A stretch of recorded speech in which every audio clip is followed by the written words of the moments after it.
بسم الله الرحمن الرحیم. اسلام زنانو ته د ژوند په مختلفو برخو کې خپل حقوق ورکړي. د بشري حقوق او د ډیموکراسي دعویداران بیا د اسلام ورکړل شوي حقوق ناقص ګڼي او نوی قانون یې جوړ کړی چې زه شخصا د زنانو توهین ګڼم. ویډیو تر پایه وګورئ او قضاوت وکړئ. السلام علیکم، زما نوم عبدالفتاح اکبري دی. زه په اسلامي معلوماتو پسې پلټنه کوم او بیا یې په یوټیوب کې خپروم تر څو په اسانۍ د خلکو د لاسرسي وړ وګرځي.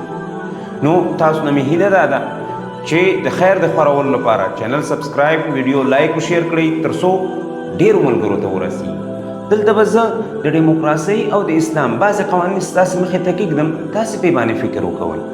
ډیموکراسي او د بشري حقوقو دعویداران داسې وایي چې زنانه پردې ته اړتیا نه لري او په فرانسه او بعضې نورو ملکونو کې څوک چې پرده کوي نو هغوی ته د حکومت لخوا بعضې جریمې او سزاګانې ټاکل شوي. او همدارنګه ډیموکراسي داسې وایي چې زنانه کله 18 کالو ته ورسېدله نو دا باید خپل مالي مسؤلیتونه په غاړه واخلي.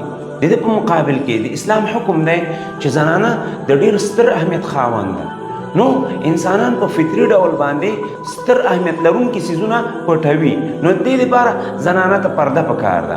او بله خبره ده چې اسلام د زنانو د مالی مسؤلیتونو په اړه داسې وایي چې په زنانه باندې هیڅ نوع مالی مسؤلیت نشته تر کومه پورې چې د پلار په کور کې وه پلار به یې نفقه په غاړه او مالی مسؤلیت به یې په غاړه اخلي، او کله چې د خاوند کور ته لاړه خاوند به یې مالی مسؤلیت په غاړه اخلي. ډیموکراسي او غربي قوانین داسې وایي زنانه چې کله وغواړي واده کولی شي، مهر پکې شرط نه ده، شاهدان پکې شرط نه دي، د مور و پلار رضایت پکې شرط نه ده، نارینه او زنانه دواړه به پیسې لګوي او دا واده به کوي.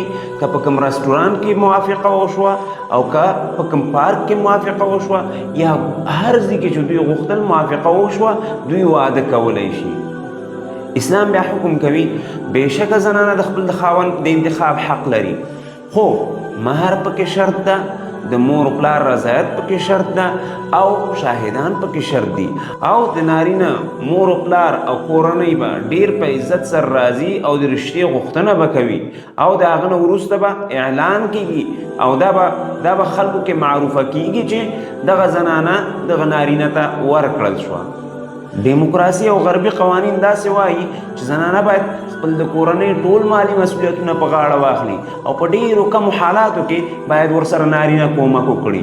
خو اسلام بیا څه وایي؟ اسلام وایي په زنانه باندې هیڅ نوع مالی مسؤلیتونه نشته، نفقه ټوله د نارینه په غاړه ده او د خپل د ښځې او د ماشومانو ټول احتیاجات باید نارینه پوره کړي. ډیموکراسي او غربي قوانین دې ته متحد دي که چېرته د یو کس مور و پلار ضعیفه شي او هغه وخت کې چې خپل اولاد ته احتیاجات لري، اولاد کولی شي چې مور و پلار داسې یو سیمې ته انتقال کړي چې هلته ټول ضعیفه انسانان یا د سپینګیریتوب د حالت انسانان راټول شوي وي او هلته خپل ژوند تیروي.